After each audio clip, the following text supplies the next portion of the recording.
KVP news में आपका स्वागत है। प्रस्तुत हैं आज के मुख्य समाचार।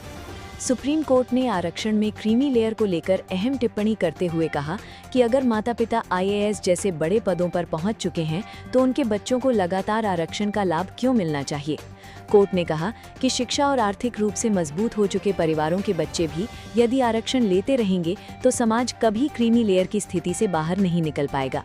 सुनवाई के दौरान जस्टिस बीवी नागरात्ना ने कहा कि आरक्षण का उद्देश्य पिछड़े वर्गों को आगे लाना है, लेकिन जो परिवार पहले ही सामाजिक और आर्थिक रूप से सशक्त हो चुके हैं उन्हें अगली पीढ़ी में भी इसका लाभ मिलना सवाल खड़ा करता है। कोर्ट की ये टिप्पणी ओबीसी आरक्षण और क्रीमी लेयर की सीमा को लेकर चल रही बहस के बीच आई है।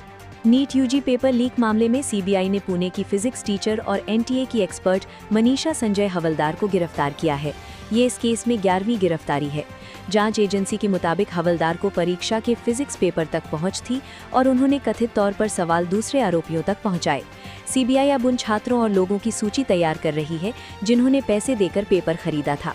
जांच में कई शहरों में छापेमारी की गई है और मोबाइल, लैपटॉप व बैंक रिकॉर्ड जब्त किए गए हैं। इस मामले ने एक बार फिर देश की बड़ी प्रतियोगी परीक्षाओं की सुरक्षा व्यवस्था पर सवाल खड़े कर दिए हैं। सुप्रीम कोर्ट ने एनसीईआरटी की कक्षा 8 की किताब में करप्शन इन जुडिशरी अध्याय को लेकर दिए गए अपने पुराने आदेश में बड़ा बदलाव किया है। कोर्ट ने उन शिक्षाविदों और लेखकों को सरकारी पाठ्यक्रमों से अलग करने वाले निर्देश वापस लेते हुए कहा कि आपत्ति किताब के कंटेंट पर थी, न कि उसे लिखने वाले व्यक्तियों पर। अदालत ने स्पष्ट किया कि किसी लेखक को भविष्य में सरकारी शैक्षणिक कार्यों से जोड़ा जाए या नहीं, इसका फैसला सरकार और संबंधित संस्थान करेंगे। ये विवाद तब शुरू हुआ था जब एनसीईआरटी की सामाजिक विज्ञान की किताब में न्यायपालिका में भ्रष्टाचार और लंबित मामलों का जिक्र किया गया था। सुप्रीम कोर्ट ने इसे लेकर स्वतः संज्ञान लिया था और किताब पर रोक के साथ कुछ लेखकों पर सख्त टिप्पणियां की थीं। बाद में शिक्षाविदों और कई संगठनों ने अदालत के रुख पर सवाल उठाए थे। अब कोर्ट ने अपने रुख को नरम करते हुए कहा कि आलोचना केवल सामग्री तक सीमित रहनी चाहिए, व्यक्तियों तक नहीं। माउंट एवरेस्ट से लौटते समय 2 भारतीय पर्वतारोहियों की मौत हो गई।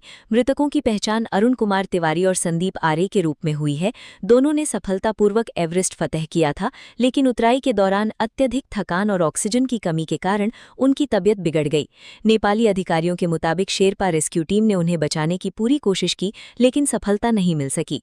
इस सीजन में एवरेस्ट पर मरने वालों की संख्या अब 5 पहुंच गई है। 2020 के दिल्ली दंगा मामले में आरोपी पूर्व जेएनयू छात्र नेता उमर खालिद को दिल्ली हाईकोर्ट से 3 दिन की अंतरिम जमानत मिली है। कोर्ट ने ये राहत उनकी मां के इलाज और सर्जरी के लिए दी है। जमानत के दौरान उमर को केवल अस्पताल जाने और इलाज से जुड़े कामों की अनुमति होगी। वे करीब 7 साल से जेल में बंद हैं। इससे पहले निचली अदालत ने उनकी याचिका खारिज कर दी थी, जिसके बाद